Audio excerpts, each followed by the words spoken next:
don't be thinking that creativity is such a good thing. It's a high risk, high return strategy. So if you're creative, you just try this. There's creative people in this room, man. You guys are going to have a hell of a time monetizing your creativity. It's virtually impossible. It's really, really difficult because, first of all, let's say you make an original product. You think the world will beat a pathway to your door if you build a better mousetrap. It's like, that's complete rubbish. It isn't true in the least. If you make a good creative product, you've probably solved about 5% of your problem. Because then you have marketing, which is insanely difficult, and then you have sales, and then you have customer support, and then you have to build an organization. And you have to, if it's really novel, you have to tell people what the hell the thing is. You know, we built this future authoring program, right? And it's available for people online. So how do you market that? No one knows what that is, and that's a real problem. If you write a book, well, then you have the problem that another million people have also written a book. But if you produce something that's completely new and doesn't have a category, people can't search for it online. How are they going to find it?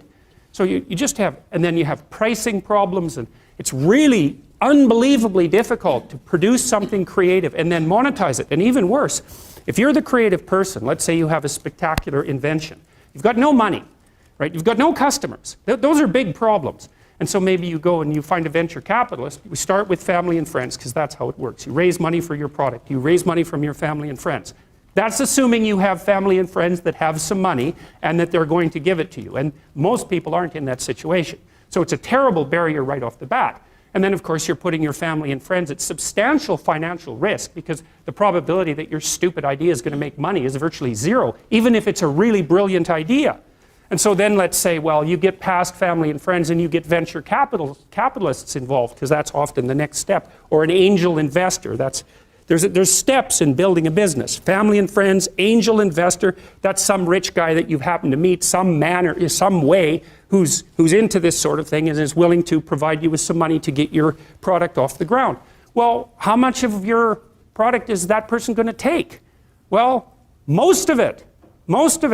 And then if you get a venture, and no wonder because, you know, you don't have any money.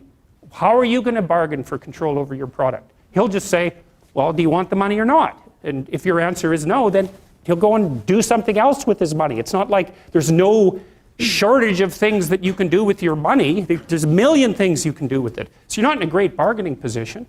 And then if you get venture capitalists involved, they'll take another big chunk, and maybe if they're not very straight with you, they'll just throw you out. Because maybe by that point in the company's development, you're nothing but a pain in the neck. Because what do you know about marketing and sales and customer service and building an organization and running a business? Like, you don't have a clue, so why do they need you? So even if you're successful at generating a new idea and you put it into a business, the probability that you, as the originator of the idea, are going to make some money from it is very, very low. So don't be thinking that creativity is something you would want to curse yourself with. Now, you know, it's not all bad because it opens up avenues of experience for creative people that aren't available to people who aren't creative. But it definitely is a high risk, high return strategy. You know, so the overwhelming probability is that you will fail. But a small proportion of creative people succeed spectacularly. And so it's like a lottery in some sense. You're probably going to lose. But if you don't lose, you could win big. And that keeps a lot of creative people going. But also, they don't really have much choice in it. Because if you're a creative person, you're like a fruit tree that's bearing fruit. So you don't really have, you can suppress it, but it's very bad for you. You know, the creative people I've worked with is if they're not creative, they're miserable. So they have to do it.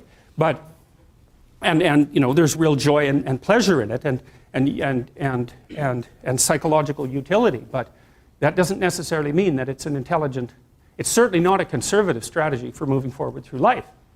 So, and you know, whenever I talk to people who are creative, and you guys should listen to this because I know what I'm talking about.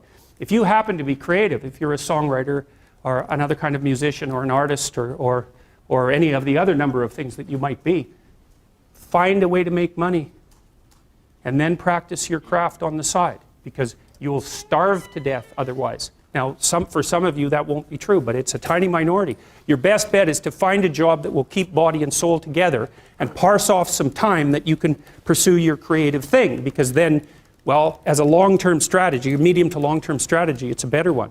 But it's got incredibly difficult for people, musicians for example, it's incredibly difficult for new musicians to monetize their craft, even if they're really, really good at it. So well, so anyway, so don't be, so I say, well, everyone's not creative, and everybody goes, oh, that's terrible. It's like, it's not so terrible. It's not self-evident that you would curse someone with high levels of creativity.